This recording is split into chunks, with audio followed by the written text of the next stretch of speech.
Fala pessoal, Isaac aqui. Hoje falaremos do famoso Rei Bruxo, que inspirava terror simplesmente com a sua presença. Ele possui vários nomes: Capitão Escuro, Feiticeiro, Senhor dos Nazgûl ou Rei Bruxo de Angmar. Veremos o que exatamente o faz de diferente dos demais espectros do Anel, por que ele é chamado de Rei, qual a origem daquela fortaleza verde que ele fica, dentre outras coisas. Portanto, neste vídeo falaremos 5 coisas que você talvez ainda não saiba sobre o Rei Bruxo de Angmar. Por que o Senhor dos Nazgûl é chamado de Rei Bruxo? Vamos começar com uma que é bem interessante. Ao contrário do que muitos poderiam pensar, o Rei Bruxo não é chamado dessa maneira porque ele era rei quando era vivo. Afinal, todos os senhores homens escolhidos por Sauron para serem espectros eram poderosos de alguma maneira. Inclusive, havia mais de um rei entre eles. Khamûl, por exemplo, o segundo em comando dos Nazgûl, ele era o rei de uma região chamada Hum, dos Homens do Leste, popularmente chamados de Easterlings. Entretanto, Khamûl não era chamado de rei. Além disso, o Rei Bruxo não é chamado assim porque ele possui uma tropa de bruxos. Na realidade, o título completo é o Rei Bruxo de Angmar. Mas o que é Angmar? Bem, precisamos de um breve contexto para entender isso. O famoso reino dos Homens do Oeste, chamado Gondor, tinha um reino irmão, chamado Arnor.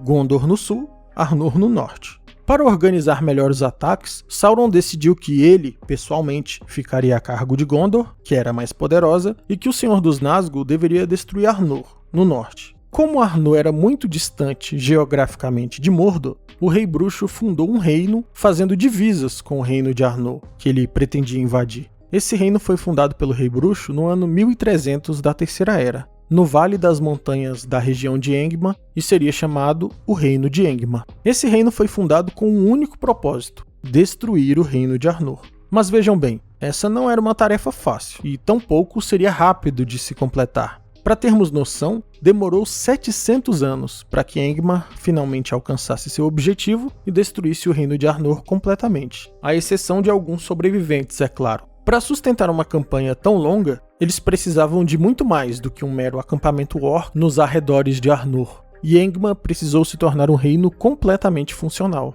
O Senhor dos Nazgûl, então, assumiu o papel de rei e governou por 7 séculos nessa condição. Desde então, ele ficou conhecido como o Rei Feiticeiro, ou Bruxo, de Angmar. Vejam como Gandalf se refere a ele no terceiro livro, O Retorno do Rei, durante a invasão de Gondor, aspas. O mais cruel de todos os capitães do Senhor de Barad-dûr já é dono de suas muralhas externas, disse Gandalf. Rei de Angmar de outrora, feiticeiro, espectro do anel, Senhor dos Nazgûl, uma lança de terror nas mãos de Sauron, sombra de desespero. 2. Por que ele é chamado de bruxo ou feiticeiro? Ele tem algum feito de magia? Sim, ele tem.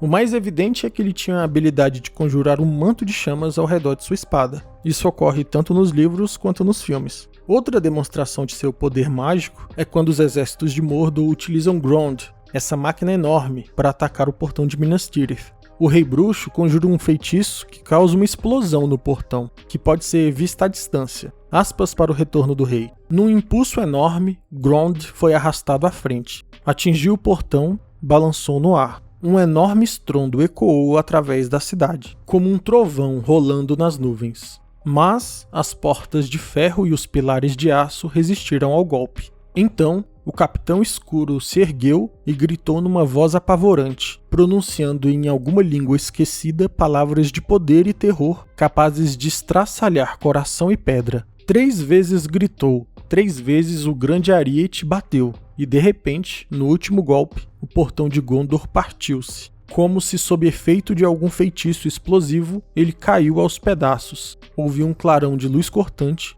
e as portas se espatifaram no chão. 3. O que fazia o Rei Bruxo diferente dos demais espectros? Basicamente, as habilidades a mais que ele possuía. Logo de saída, é bastante provável que, para liderar os espectros do Anel, Sauron escolheu o mais poderoso dentre os 9. Ou seja, além dele já ser o mais poderoso previamente, em razão de ser o líder, Sauron passou a alimentar ainda mais com poder. Aliás, o poder do Rei Bruxo era conectado com o de Sauron, de modo que quanto mais poderoso Sauron estivesse, mais ele também ficaria, e vice-versa. A prova disso é que quando Sauron foi derrotado ao fim da Segunda Era por Elendil e Gil-galad na Guerra da Última Aliança, o Rei Bruxo simplesmente desapareceu, desvaneceu do plano físico. Somente após mais de um milênio, mais precisamente 1300 anos depois, quando Sauron já havia conseguido reaver considerável parte de seu poder e reconstruído seu corpo parcialmente, que o Rei Bruxo ressurgiu. Mas voltemos às habilidades do Rei Bruxo. Ele possuía uma aura de terror que fazia com que a maioria dos seres vivos entrasse em estado de terror e pânico. Em seres mais fracos espiritualmente, desmaio e até coma. E muito embora todos os 9 Nazgûl possuíssem essa aura, é descrito nos livros que a do Rei Bruxo é a mais forte dentre eles, e até mesmo os seres irracionais, como os cavalos, fugiam mesmo contra a vontade daquele que os montava. O nome dessa habilidade é Hálito Negro. Agora, essa outra habilidade do Rei Bruxo é muito apelona.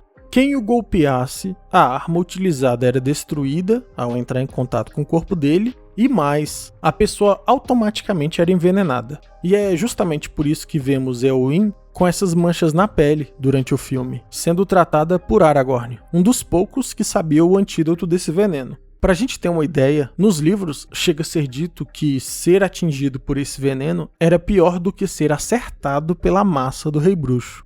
Outras diferenças entre o Rei Bruxo e os demais Nazgûl é que ele não se intimidava com os rios, que os Nazgûl evitavam a qualquer custo. E além disso, o Rei Bruxo conseguia enxergar com mais clareza durante o dia, enquanto os demais Nazgûl durante o dia somente enxergavam vultos e sombras. De acordo com o segundo livro, As Duas Torres, por ser aquele dentre os Nazgûl mais diretamente conectado com Sauron, ele podia sentir o anel com muito mais intensidade do que os demais. E no terceiro livro, ele também demonstra uma habilidade singular durante o cerco a Minas Tirith. Ele despertou uma espécie de loucura e sede de sangue tão intensa nos orcs que os soldados de Gondor passaram a comentar que os orcs tirariam as próprias vidas caso fossem assim comandados pelo Rei Bruxo, do quão evidente era o controle mental deles e comportamento agitado. Aspas para Gandalf. Ele governa pela retaguarda, empurrando para frente seus escravos alucinados.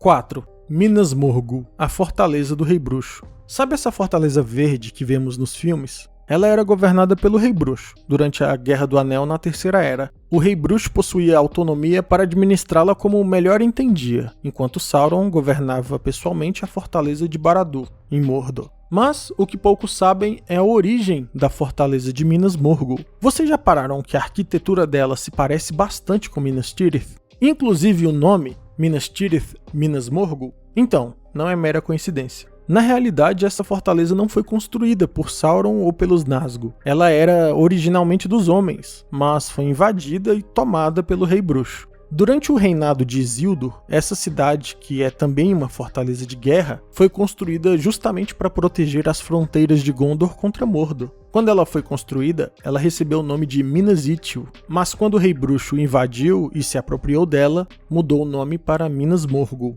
Enquanto Minas Ithil significava Torre da Lua, Minas Morgul significa Torre da Feitiçaria. E caso você esteja se perguntando o que significa Minas Tirith, significa Torre de Guarda e Vigia. 5. Por que nenhum homem poderia matar o Rei Bruxo?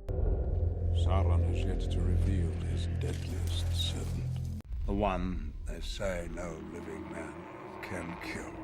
Essa parte aqui é muito mal interpretada por alguns, mas vou trazer um pouco de contexto para facilitar. Essa profecia aconteceu na seguinte situação. O então rei de Gondor, chamado Eärnur, desafiou o Rei Bruxo para um duelo homem a homem. Porém, o cavalo do rei de Gondor entrou em pânico com a aura do Rei Bruxo e fugiu. O Rei Bruxo começou a rir e zombar dele, mas, ao ver Glorfindel chegando ao campo de batalha, fugiu. O então rei de Gondor tentou perseguir o rei feiticeiro, mas Glorfindel pede que ele pare, não o persiga, porque ele não morreria pelas mãos de nenhum homem. Mas por que Glorfindel diz isso? Vejamos. Glorfindel aqui é praticamente um semideus. Afinal, ele foi morto na Primeira Era, durante a queda da cidade chamada Gondolin, ressuscitado pelos Valar e enviado de volta à Terra-média para auxiliar os povos livres com seus poderes aumentados. O próprio Tolkien diz, em Contos Inacabados, que a essa altura Glorfindel já havia passado tanto tempo entre os Valar e os Maiar que ele havia se tornado algo a mais do que um mero elfo, algo diferente. Portanto, aqui nada mais acontece do que Glorfindel ter um lampejo de uma visão do futuro. Ele teve uma premonição de como o Rei Bruxo iria morrer, e somente descreveu esse futuro, que não seria pelas mãos de um homem. Mas a questão da morte do Rei Bruxo é muito mais complexa. Envolve a adaga espectral dada a Merry por Tom Bombadil, aquele ser que era imune aos efeitos do Um Anel, mas eu vou deixar para falar sobre isso em outro vídeo. Por enquanto, chegamos ao fim de mais um vídeo. Se você gostou, não deixe de se inscrever e deixar um gostei para ajudar o canal. Para mais conteúdo relacionado a Senhor dos Anéis, me segue no Instagram no endereço que está na tela. Um abraço e até o próximo vídeo.